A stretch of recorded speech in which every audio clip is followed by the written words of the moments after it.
نحمده ونصلي على رسوله الكريم اللهم صل على محمد وعلى آل محمد كما صليت على إبراهيم وعلى آل إبراهيم إنك حميد مجيد اللهم بارك على محمد وعلى آل محمد كما باركت على إبراهيم وعلى آل إبراهيم إنك حميد مجيد قال الله تعالى في القرآن المجيد فأعوذ بالله من الشيطان الرجيم بسم الله الرحمن الرحيم وإذ عهدنا إلى آدم من قبل فنسي ولم نجد له عزما وقال عليه الصلاة والسلام غفر عن أمتي الخطأ والنسيان او كما قال علیہ الصلاۃ والسلام۔ معزز سامعین کرام، پیارے بچوں، السلام علیکم ورحمۃ اللہ وبرکاتہ۔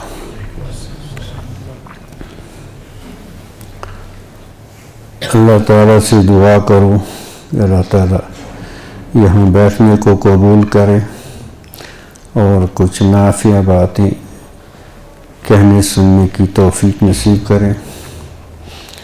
ویسے تو ذہن میں کوئی خاص مضمون نہیں ہے، آپ لوگ دعا کرو۔ تو گزشتہ نشستوں میں ہم یہ عرض کر رہے تھے کہ ہماری جو پریشانی، جو ہماری کمزوریاں ہیں، ان میں ایک غفلت ہے اور دوسرا یہ کہ ہم کو زندگی کی اور وقت کی قدر نہیں ہے، قیمت نہیں ہے، اس قیمتی اثاثے کو ہم ضائع کرتے ہیں۔ اور تیسرا یہ کہ ہمارا ایمان کمزور ہے، جیسے اللہ جل شانہ پر، قرآن پر ایمان ہونا چاہیے، اس میں ابھی ہم بہت پیچھے ہیں۔ یہ تو اجمالی طور پر عرض کیا گیا۔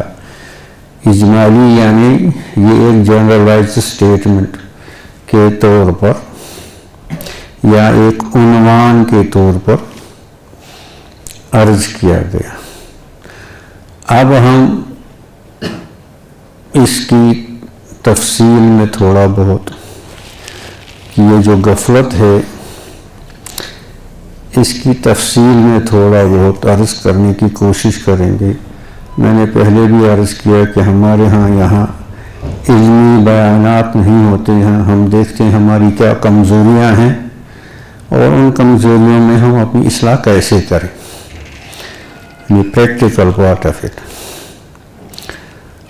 تو غور کرنے سے آپ کو معلوم ہوگا کہ اس غفلت کا کی ایک وجہ جو ہے وہ نسیان ہے، بھول جانا ہے، اور یہ ہماری سرشت میں ہی ہے، یہ ہمیں ودیت کی مطلب انہرنٹ ہے یہ بھول جانا۔ جیسے یہ آیت جو ابھی تلاوت کی گئی کہ اللہ تعالیٰ فرماتے ہیں ہم نے جو اس سے آدم علیہ السلام سے جو عہد لیا اور وہ بھول گئے، فنسیا ولم نجد لہ عزما، اور یہ بہت لمبی چوڑی بحث ہے، اس میں ہم نہیں جائیں گے۔ ولم نجد لہ عزما، انسان جو ہے خلقتاً کمزور ہے، خلق الانسان و ضعیفہ، انسان کمزور اور اسی میں اس کا نسیان ہے۔ اب اللہ کا کرم ہوا اس امت پر، تو اللہ کے نبی صلی اللہ علیہ وسلم نے فرمایا کہ میری امت سے دو چیزیں اٹھائیں گی، یعنی وہ معاف ہے، جو وہ سہون کرے یا بھول چوک سے کرے۔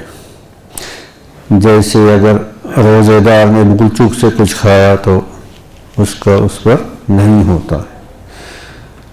ٹھیک، جب یہ آیت نازل ہوئی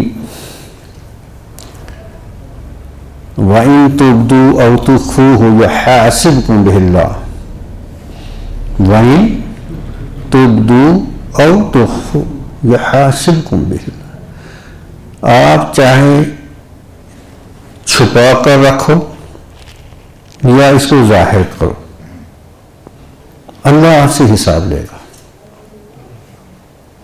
اور یہ آیت صحابہ کرام پر بہت بھاری گزری کہ آخر تو بشر ہیں، صحابہ بھی بشر ہی تھے، اور انسان کے دل پر عجیب عجیب خیالات آتے ہیں، تو اور وہ بہت پریشان ہو گئے، اور اللہ تعالیٰ نے پھر کرم فرمایا کہ اس آیت کو دوسری آیت سے منسوخ کیا۔ فرمایا لا یکلف اللہ نفسا الا وسعها لها ما کسبت وعلیہا ما اکتسبت، کہ بندے کو اسی کی یہ ہوگی پوچھ جس کی اس میں طاقت ہے، اگر اس کی طاقت سے باہر ہے تو وہ اس کا مکلف۔ ایک بوڑھے شخص نے حضرت حکیم الامت رحمۃ اللہ علیہ سے ان کو خط لکھا کہ حضرت مجھے ایک بیماری ہے اور میں اس کو دور کرنے پر قدرت نہیں رکھتا ہوں، طاقت نہیں رکھتا ہوں۔ اور یہ بوڑھا شخص تھا، اور وہ بیماری ہے بد نظری کی، وہ بیماری ہے بد نظری کی۔ تو حضرت حکیم الامت رحمۃ اللہ علیہ نے جواباً لکھا آپ جھوٹ بولتے ہو، اگر آپ میں طاقت نہیں ہوتی تو شریعت آپ کو بچنے کا حکم نہیں دیتا۔ شریعت نے جب کسی چیز سے منع کیا ہے تو اس کا مطلب ہے کہ اللہ تعالیٰ نے اس گناہ سے بچنے کی طاقت پہلے ہی ودیت کی، ورنہ یہ اللہ تعالیٰ کے نظام عدل کے خلاف ہوگا کہ وہ کوئی ایسا حکم فرماتے ہیں جس کا بندہ طاقت نہیں رکھ سکتا، ایسا ممکن نہیں ہے۔ چونکہ اللہ تعالیٰ نے بد نظری سے منع فرمایا ہے تو اس کا مطلب ہے کہ انسان نے اس کی، اور یہ ایسا گناہ ہے اور ایسا عام ہے کہ بڑے بڑے دیندار بھی اپنی نمازوں کو، اپنے روزوں کو، اپنے زکوٰۃ کو کیا کرتے ہیں، ان کا ستیہ ناش کر دیتے اور اس کو گناہ بھی نہیں سمجھتے، اس بد نظری کو گناہ بھی نہیں سمجھتے۔ یہ اس کے نامہ اعمال کو کیا کرتا ہے، تہس نہس کرتا ہے۔ حضرت شیخ سید عبد القادر جیلانی علیہ رحمہ نے فرمایا کہ ایک جملہ، کیا وہ ڈاکٹر صاحب خوب یاد رکھنا، یہ ایک جملہ اگر ایک انسان غلط لکھتا ہے تو یہ اس کے نامہ اعمال کو تہس نہس کر دیتا۔ ایک جملہ پورے نامہ اعمال کو، اس نے اس جملے سے کاغذ کو سیاہ کیا تو یہ پورے اس کو تہس نہس ہوگا۔ تو یہ دین جو ہے نا یہ اتنا سرسری نہیں ہے، یہ دین جو ہے یہ اتنا سرسری نہیں ہے، اتنا مطلب جو ہے کہ ہم اس کو سرسری طور پر لے لیں۔ ایک ایک لفظ شریعت کا، ایک ایک لفظ قرآن کا، اور ایک ایک لفظ حدیث کا، اسی میں فلاح ہے، اسی میں نجات ہے۔ اور ہماری پریشانی کیا ہے؟ ہماری پریشانی کیا ہے؟ بے فکری ہے، ہم غور نہیں کرتے، ہم غور نہیں کرتے، ہم عام الفاظ کو اور حدیث کے الفاظ میں ہمارے اندر کوئی زیادہ فرق ہماری یعنی جو ہمارا اس کے ساتھ یعنی ایک کسی نے کچھ کہا اور ادھر سے کسی نے حدیث کہا تو ہم پر کوئی فرق نہیں پڑتا، کوئی اثر نہیں ہوتا. یا قرآن کی آیت پڑھی، حضرت عمر رضی اللہ تعالیٰ عنہ غالباً انہی کا ہے یا اور کسی صحابی کا ہے کہ وہ ایک یہ تھی جس کو آج کی زبان میں ڈومیسٹک ہیلپ کہتے ہیں، جو گھر میں کام کرتی تھی. اس نے کھانا لایا اور وہ گرم گرم سالن یا تو انہیں پر ڈال دیا یا مہمان پر ڈال دیا. اب انسانی فطرت ہے، غصہ آ جائے گا. انسان کی فطرت میں یہ ہے تو انسان فرشتہ کبھی نہیں بنتا، جیسی فطرت ہے ویسے ہی کرے گا. تو انسان کی فطرت میں ہے کہ اس نے ایسا کیا، تو وہ قمیض بھی اس زمانے کی تھی، وہ بھی اس زمانے کی تھی. اس نے کیا آیت پڑھی اس سے پہلے؟ مومنین کی صفت اللہ تعالیٰ فرماتے ہیں والکاظمین الغیظ. والکاظمین، مومنین کی صفت یہ ہے کہ وہ غصے کو پی جاتے ہیں. وہ غصے کو، اب ایک جملہ اس نے کہا، اب یہ اوپر سے نیچے آگ بگولا اور اس کے یعنی اس کا خون کھول رہا ہے. اب اس آیت سے جیسے اس کو اے سی میں ڈالا، اتنا ٹھنڈا ہو گیا. آیت کے سنتے ہی کہ اللہ کا کلام ہے اور سننے والا جانتے تھے یہ، جب یہ کلام کوئی کرتے تو دکھائے تو فطرتاً ایسا غصہ ہے اور ایسا، اور ادھر سے قرآن کی آیت آئی جیسے اوپر سے آئس میں اس کو ڈالا، اتنا ٹھنڈے ہو گئے. والکاظمین الغیظ، اور وہ رکی نہیں، اس نے آگے یہ پڑھا والعافین عن الناس. مومنین کی صفت کیا ہوتی ہے؟ وہ لوگوں کو معاف کرتے ہیں، لوگوں کو معاف کرتے ہیں.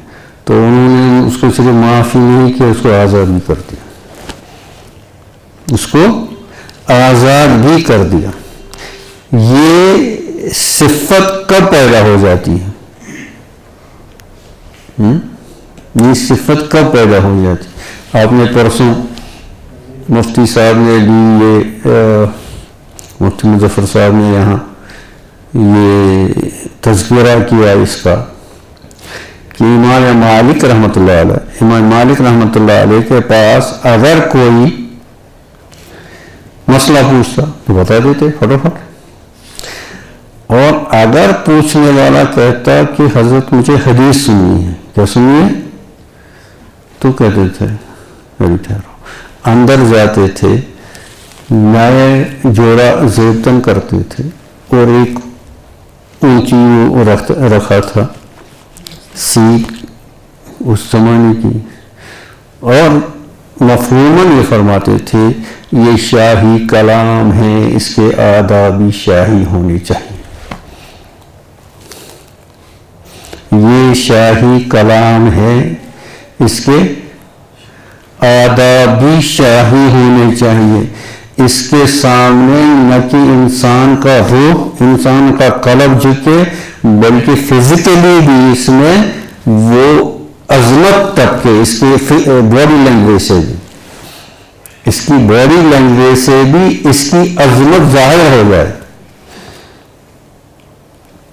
کہ یہ کن کا کلام ہے، یہ کن کا کلام ہے. ہمیں تو خبر ہی نہیں، نہ اللہ کو پہچانا، نہ قرآن کو پہچانا، نہ نبی کریم صلی اللہ علیہ وسلم کو پہچانا جو پہچاننے کا حق ہے، اور نہ حدیث کو پہچانا.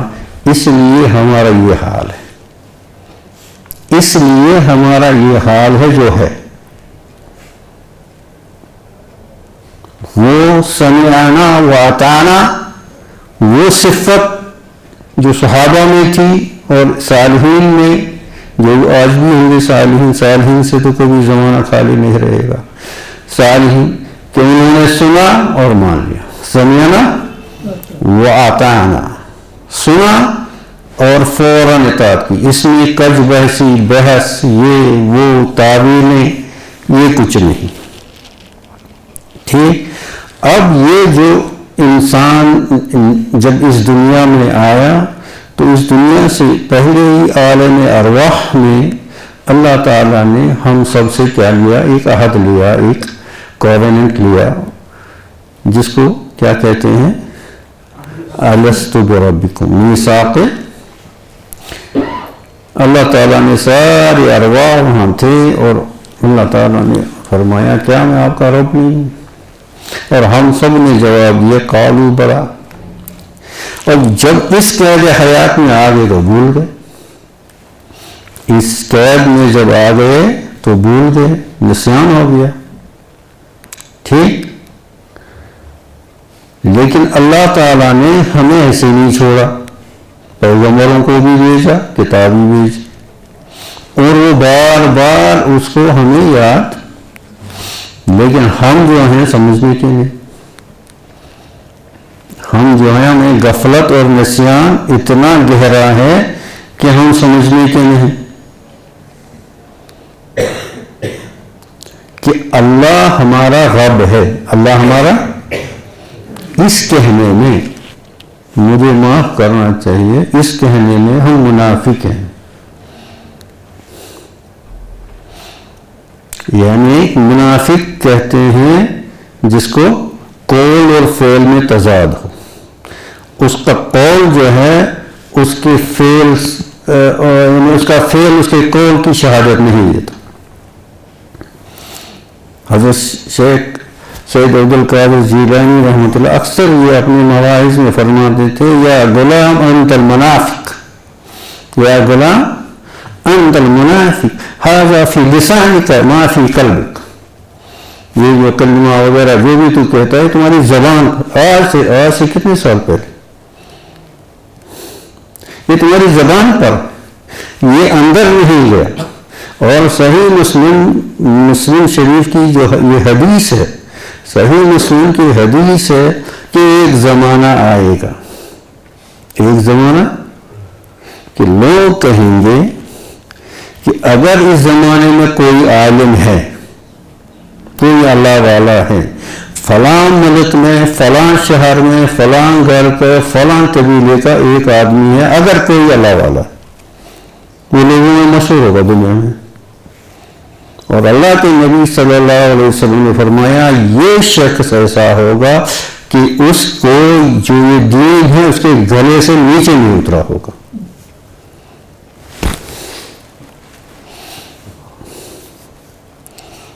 اس کے نیچے نہیں اترا ہوگا. ہم اس زمانے میں رہتے ہیں جہاں فتنے ہی فتنے, جہاں فتنے ہی فتنے, اور ایمان بچانا بہت مشکل ہے. تو یہ سرسری برتاؤ سے یہ ایمان نہیں بچے گا. ہم دین کے ساتھ یہ سے تھوڑی سی نماز پڑھی, تھوڑا سا یہ کیا تو بس معاملہ ہمارا نہ جنت اتنا سستا ہے. حفت الجنت بالمکارہ وحفت النار بالشہوات, کہ یہ جو جنت ہے یہ جنت مشکلات سے گھیرا ہوا ہے. اگر جنت میں جانا ہے تو بہت ہارڈشپس کے راستوں سے وہاں تک پہنچے گا, بیچ میں کانٹے کانٹے. اور اگر جہنم میں جانا تو کچھ نہیں کرنا. نفس جو ہے انسان کا, بیزر سیلف جو ہے نفس, اس کا میلان تو شہوات کی ہی طرف ہے, برائیوں کی ہی طرف ہے. حضرت یوسف علیہ السلام پیغمبر تھے اور انہوں نے کیا فرمایا, وما ابری نفسی ان النفس لامارۃ بالسوء الا ما رحم ربی ان ربی غفور رحیم. یہ نفس جو ہے یہ نفس امارہ ہے. ہمارا کا کیا معنی؟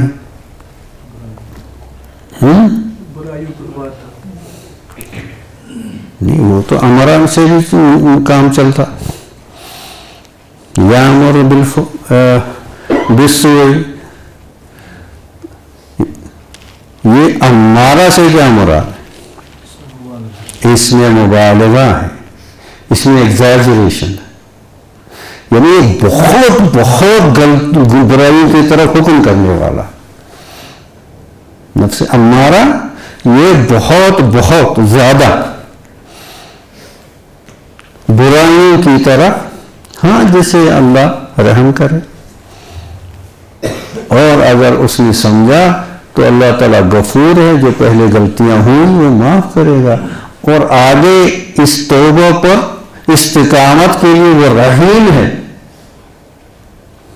ربی غفور رحیم، دو صفتیں اللہ تعالیٰ نے فرمائی، ایک تو غفور ہے، ایک تو رحیم ہے. اب یہ میں عرض کرتا رہتا نا اکثر، کسی بھی جگہ سے کوئی بھی چیز آپ لے لو ہدایت کے لیے کافی، اور اللہ سے محبت کرنے کے یہ صفت دو کافی ہے. وہ غفور ہے، وہ رحیم ہے، مجھے اور کیا چاہیے؟ وہ غفور ہے اور وہ رحیم ہے، میری غلطیوں کو معاف کرنے والا ہے، اور آگے مجھے اسی دنیا میں بھی آخرت میں بھی رحمان دنیا و رحیم آخرت، وہاں بھی وہ میرا کیا مجھ پر رحم کرنے والا ہے. تو یہ اللہ تعالی کی محبت کے لیے بہت کافی ہے. لیکن ہمیں نہ وہ دل ہے، نہ وہ شعور ہے، نہ وہ حس ہے، کیونکہ ہم نے اس نفس کو بہت مضبوط کیا ہے.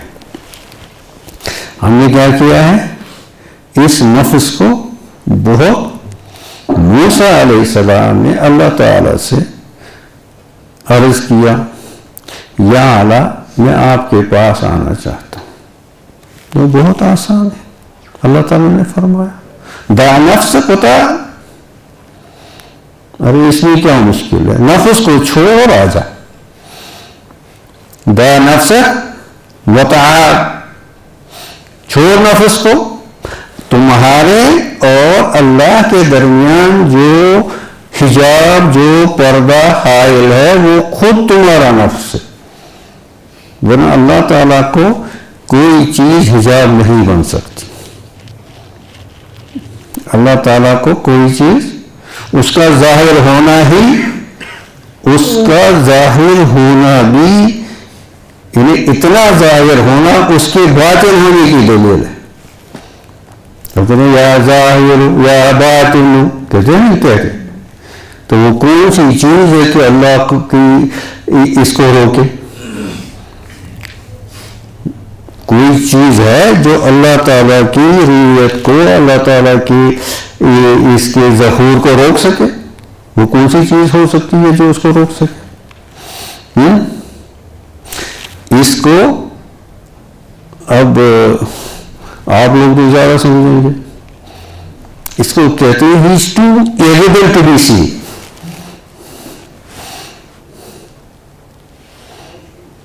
اس کے ظاہر ہونا ہی اتنا ظاہر ہے، اتنا ظاہر، کیونکہ اصول کیا ہے؟ اصول کیا ہے؟ یعرف اور تعرف الاشیاء بازدادها. یعرف ہے تو تعرف الاشیاء، تعرف الاشیاء بازدادها. کسی چیز کو پہچاننے کے لیے اس کا ضد ضروری ہے. اب دن کو تب پہچانتے ہیں جب رات ہے، رات کو تب پہچانتے ہیں جب دن ہے، گرمی کو تب پہچانتے ہیں جب سردی، سردی کو تب پہچان. کسی بھی چیز کو، یہ تو مطلب ایک عام قاعدہ ہے کہ کوئی بھی چیز کو پہچان نہ ہو. اچھے کو اب تک پہچانیں گے جب کوئی برا. نام تو میں نہیں دوں گا، ایسے بتا دوں گا یہ ایک شخص ریٹائر ہو گئے، ٹھیک، اور اس کی جگہ دوسرا آیا، پھر کچھ دنوں کے بعد وہ پہلے شخص ملازم لوگ ملے، ضلع سے بعد وہ فکر نہیں ہے کیا ہوا. یہ ازداد سے ہی پتہ چلتا ہے نا، وہ اللہ کا ذکر ولا ضد له ولا ند له ولا شبہ له لیس کمثلہ شیء. اس کا نہ کوئی ضد ہے، نہ کوئی ند ہے، نہ کوئی اس کے اس جیسا ہے. لیس کمثلہ شیء. یہ عجیب و غریب نقطہ ہے جس کے مطلب مفسرین پریشان ہیں اس کے ترجمے اور کیا کہتے ہیں اس کو تفسیر سے. لیس کمثلہ شیء.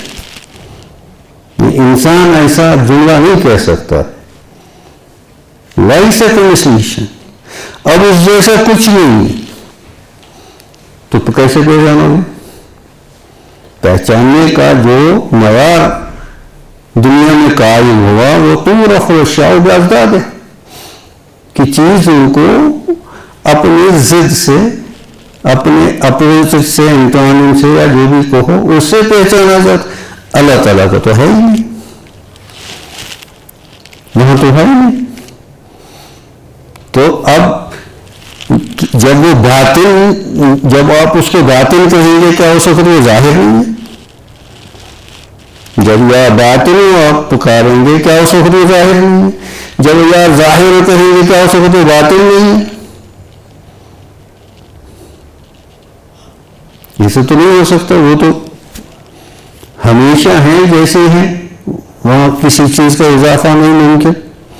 اور زمان و مکان کا، جیسے پچھلی بار میں نے عرض کیا، زمان و مکان کا وہاں گزر نہیں، یہ مستقبل، ماضی، حال، یہ تو ہمارے وہاں تو یہ آنے واحد ہے، وہاں کوئی ان چیزوں کا گزر نہیں.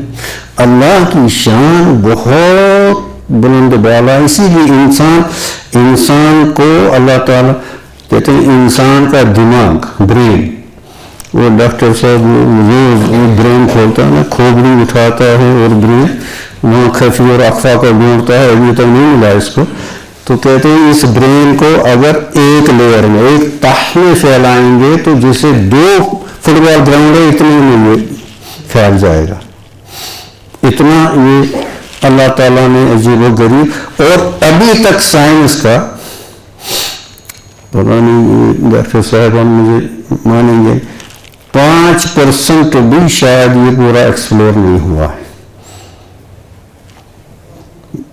اس کا اکثر حصہ ابھی کہتے ہیں یہ سب کانشس ہے. اب اس کا کیا کام ہے پتہ نہیں ہے. شاید کوئی دیں گے، اس نے کہا نا اس میں مبتدا محذوف ہے، تو اس نے ایسے کر کے کہا جی جی جی مولوی صاحب اس میں یہ لوگ سمجھیں گے، آپ نہیں سمجھیں گے، ان کو ادھر والے سمجھیں گے، ویسے ہی یہیں پر بیٹھے. تو میں کیا عرض کر رہا تھا جی، تعرف الاشیاء بازدادها، کہ یہ جو ہیں یہ ازداد سے پہچانے جاتے ہیں. اللہ تعالیٰ کی شان بہت بلند و بالا ہے. اور یہ نفس جو ہے، ہاں عرض تو میں یہ کر رہا تھا کہ یہ نفس ہے، یہی اس کا یہی اس کا یہ ہے. مولانا رومی نے وہ تو مثالوں سے سمجھاتے ہیں، کچھ لوگوں نے خناس بڑا پڑتا ہے، مثالوں سے سمجھانا قرآن کی بھی سنت ہے، حدیث کی بھی سنت ہے. قرآن بھی مثالوں سے سمجھاتا ہے، حدیثوں میں بھی مثالیں ہیں، صحابہ کی اس میں بھی مثالیں. وہ مثال سے 5 نمازیں ایسی ہیں جیسے کسی نے ندی پر نہایا، وہ کتنا صاف ہوگا، اس طرح سے. اور قرآن میں بھی بہت مثالوں سے اللہ جل شانہ سکھاتے ہیں، ورنہ انسان بھی اس میں. تو مولانا رومی کی تو اس کی مصنوعی تو اسی سے بھری پڑی ہے. تو فرمایا ایک شخص پیاسا تھا، بہت پیاسا تھا. پیاس اس کو زبردست لگی تھی اور اس نے دیکھا کہ سامنے ایک پانی کا چشمہ ہے، لیکن وہ ایک اونچی دیوار پر کھڑا ہے، اس پانی اور اس کے درمیان میں دیوار حائل ہے، پریشان ہو گیا کیا کرے گا۔ اب اس نے اس دیوار سے پتھر اکھاڑنا شروع کیا، ایک ایک پتھر اکھاڑتا ہے اور اس چشمے میں ڈالتا ہے۔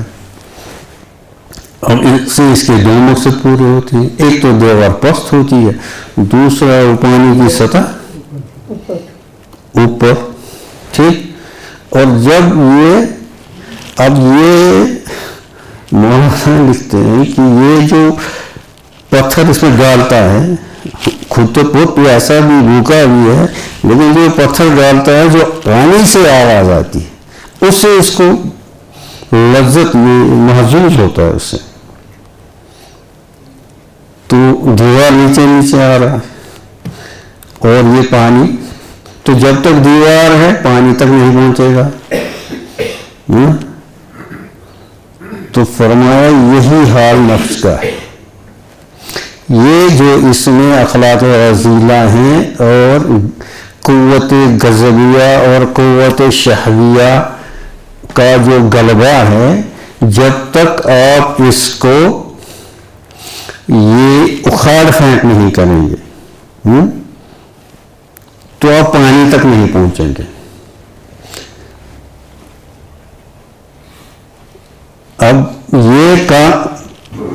اب کام کیا ہے؟ کام ہے مومن بندے کا دنیا میں کام ہے اللہ کو پہچاننا، بنیادی کام، بیسک جو ہے۔ نماز بھی اسی لیے فرمایا اللہ تعالیٰ نے اقیم الصلاۃ لذکری، نماز نماز ایک ذریعہ بن گیا، میرے یاد کے لیے آپ نماز کو قائم کرو۔ اصل کام کیا ہے؟ فَاعْلَمْ أَنَّهُ لَا إِلَٰهَ، فَاعْلَمْ کا یہ کرو، مجھے تحقیق بتا، فَاعْلَمْ جان لو۔ اور یہ امر کے سیغے سے فرمایا اللہ تعالیٰ، اس کا مطلب یہ فرض ہو گیا، مومن بندے پر فرض ہے اللہ کو پہچاننا، لا الہ الا اللہ، فَاعْلَمْ أَنَّهُ لَا إِلَٰهَ إِلَّا اللَّهُ، اس کو پہچاننا، ٹھیک۔ تو اب اس کے یہ تو اس کا بیسک کام ہے، اور بیچ میں اس کا اپنا نفس جو روکے ہوئے ہیں،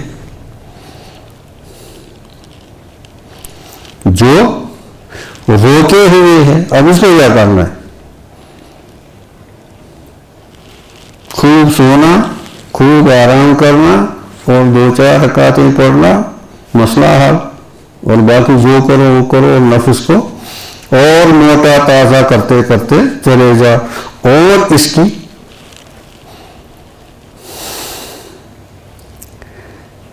من کان فی ھذہ اعمی، جو اس دنیا میں اندھا رہا وہ وہاں بھی اندھا رہے۔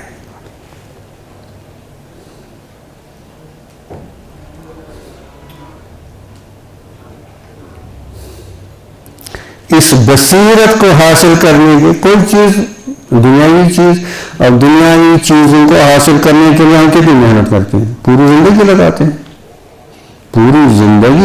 اب کسی کو جاب کرنا ہے، کسی کو کوئی سٹیٹس حاصل کرنا ہے، کسی کو بزنس میں ترقی کرنی ہے، اس کے لیے پوری، اور جو بھی حاصل ہوتا ہے all those achievements جتنے بھی ہیں وہ سب فانی، رہنے والا تو کچھ نہیں، وہ ساری چیزیں اتنی محنت کر کے فانی ہیں، اور فانی چیز کی کوئی قدر نہیں ہوتی، کوئی قیمت نہیں ہوتی، چیز وہ ہے جو رہے، جو ساتھ آ جائے، جو کام آ جائے۔ فنا ہونے والی چیز تو فنا ہونے والی چیز ہے، اس پر اترانا کیا ہے، اس میں گھمنڈ کیسا ہے، اس پر اپنی پوری صلاحیتیں سارے اسی پر خرچ کر کے اس سے پھر حاصل ہونا کیا ہے، جانا تو وہی ہے۔ اس لیے یہ جو قوت شہویہ، قوت غضبیہ اور قوت یہ جو ہے اس کے اوپر اللہ تعالیٰ نے اس کو قوت عقلیہ عطا کی، جو بہائم میں نہیں ہے، جانوروں میں نہیں ہے، ان میں حیوانات میں نہیں ہے، انسان میں، ان میں بھی یہ ہے، یہ قوت نفسیہ، شہوانیہ، غضبیہ، یہ درندگی ورندگی ان میں بھی، انسان میں، لیکن انسان میں ایک چیز اضافی جو ہے جس کو اشرف المخلوقات، وہ قوت عقلیہ ہے. اب یہ تو استعمال ہی نہیں کرتا. عقل سیدھی سی موٹی سی عقل، اب چھوڑو گاہنی عقل، موٹی سی عقل جو رہنے والی چیز ہے وہ زیادہ قیمتی ہے، جو فنا ہونے والی چیز ہے اس کا یہ تو موٹی سی. اب یہ موٹی سی چیز سمجھ نہیں آتی ہے تو کون سا عقل مند ہوگا؟ ایسے عقل پر تو رونا چاہیے، اس کو عقل مند کہیں گے. عقل مند اس کو کہیں گے جو کیا کہتے ہیں اس کو، یہ جیسے یہ ہمارے یہ حضرات ظلم کی ڈیفینیشن بتاتے ہیں، ان کی کتابوں میں لکھا ہے ظلم کس کو کہتے ہیں. وضع الشیء فی غیر محلہ، وضع الشیء کہ کسی چیز کو آپ جو اس کا پلیس ویلیو ہے اپنا وہاں نہیں رکھتے ہیں، کسی اور جگہ رکھتے ہیں، تو یہ آپ نے اس چیز کے ساتھ ظلم کیا. یہ جی نا کس نے لکھا ہے یہ وہ کتاب کا نام بھی پتا، شرح العقائد میں وضع الشیء فی غیر محلہ، کہ آپ کسی چیز کو اپنا پلیس ویلیو نہیں دیتے ہیں، دوسری جگہ میں اس کو ڈالتے ہیں، تو آپ نے اس کے ساتھ ظلم کیا. تو ہم ہر چیز کے ساتھ ظلم کرتے ہیں، ہم کس چیز کو اس کا حقیقی پلیس ویلیو دیتے ہیں. آپ یہی تو ہے نا، ہم نے کہا ہم یہاں کیوں بیٹھتے ہیں، ہم اینالائز کریں، تجزیہ کریں اور اپنا محاسبہ کریں اور ان چیزوں کی نشاندہی کریں کہ ہمیں، ورنہ ایک اجمالی جملہ یا جنرلائز اسٹیٹمنٹ بنانے سے بات سمجھ نہیں آتی. جی اس کی وجہ غفلت ہے، ٹھیک ہے یہ تو عنوان صحیح ہے، لیکن اس عنوان کے نیچے جتنی بھی تفصیل ہے اس پر غور کرنا ہے، اس پر غور کرنا ہے. اب ہم نے، اور جس کو اللہ تعالیٰ نے یہ، اب یہاں میں پھر بھول جاؤں گا، اب ہم نے ان کو قوت غضبیہ ہے، قوت شہویہ ہے، اور پھر انسان کو قوت عقلیہ ہے، لیکن یہاں مومن اور کافر برابر ہیں، ان میں بھی ہے.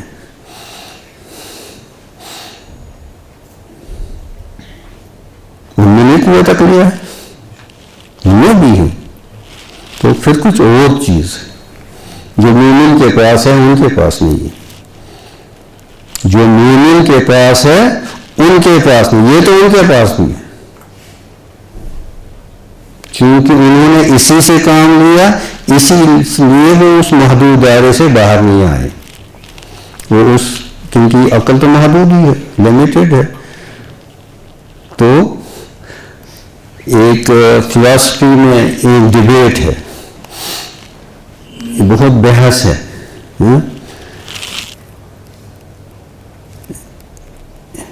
کیا کہتے ہیں اس کو، از لینگویج پرائمری اور thought process is primary. Language جو اس کے پروپوننٹ سے حامی کہتے ہیں وہ لینگویج سے ہی تھاٹ پروسیس بنتا، وہ دوسرے کہتے ہیں تھاٹ پروسیس سے لینگویج بنتی. اس میں اول کون ہے؟ اب یہ کبھی ہمیں وہ جملہ معترضہ ہمارے ایک عزیز کو شوق ہوا فلسفے کا، اب کریں اسی پر کو، پہلے لینگویج آئی، پہلے مرغی آئی یا انڈا آیا، یا انڈا آیا یا مرغی آئی. پتہ نہیں کس پر یاد آیا. تو میں کیا عرض کر رہا تھا؟ ہاں قوت عقلیہ تو ان کے پاس بھی ہے، کفار کے پاس بھی ہے. اور اس کے آگے اب اس میں ایک اور، یہ تو میں تو ایسے ہی کیا کہتے ہیں آج میں یہی ریڈلز پہیلیاں کہوں گا پرچ. اب ایک اور بحث ہے، ایک اور بحث ہے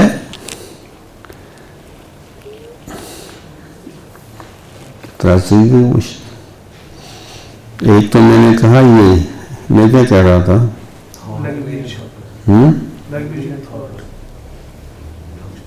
نہیں ہاں یاد آیا. اب نفس امارہ، پھر نفس لوامہ، پھر نفس یہیں تک اپنی گنتی آگے بھی ہوا، ابھی آگے بھی ہے، ابھی عشق کے امتحان اور بھی ہیں. تو اب اس میں کیا یہ نفس امارہ یا نفس لوامہ، نفس مطمئنہ، چلو ہم بھی یہیں پر رک جاتے ہیں، کیا یہ شیء واحد ہے یا یہ متغیر یہ لوگ سمجھیں گے. کرنا اس پر ہوں ورک، یہ شیء واحد ہے یا یہ ڈفرنٹ چیزیں ہیں.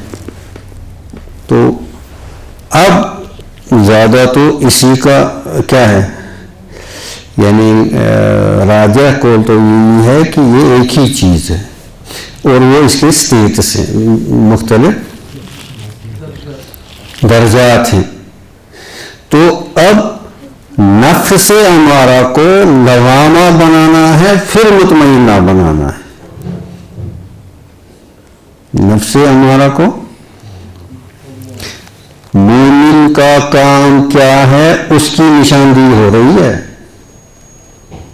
مومن کا کام کیا ہے اس کی نشاندہی ہو رہی ہے. اب امارہ کو لوامہ، اور وہ بعد میں، پہلے تو امارہ کو سمجھے، اس چیز کو سمجھے. ماذا تقول یا مفتیان کرام. چلو میں تو یہیں پر اس کو یہ آج ہوم ورک زیادہ رہے گا، دیکھتے ہیں. سنا ہے وہ کافر مسلمان ہوگا، تماشا دیکھنے تو ہم بھی جائیں گے، ہم بھی دیکھیں گے کون سر کو دیکھتا ہے، اخوا کو دیکھتا ہے، لینگویج اور تھاٹ پروسیس پر دیکھتا ہے، وہ نفس اس میں یہ متغیر ہیں یا شیء واحد ہے اور اس کے یہ درجات ہیں. اللہ تعالی ہمیں عمل کرنے کی توفیق عطا کرے. میرا مختصراً یہ ہے، یہ زندگی یہ سرسری نہیں ہے، نہ یہ دین سرسری ہے. اب مر گیا تو اندر رہ گیا وہاں.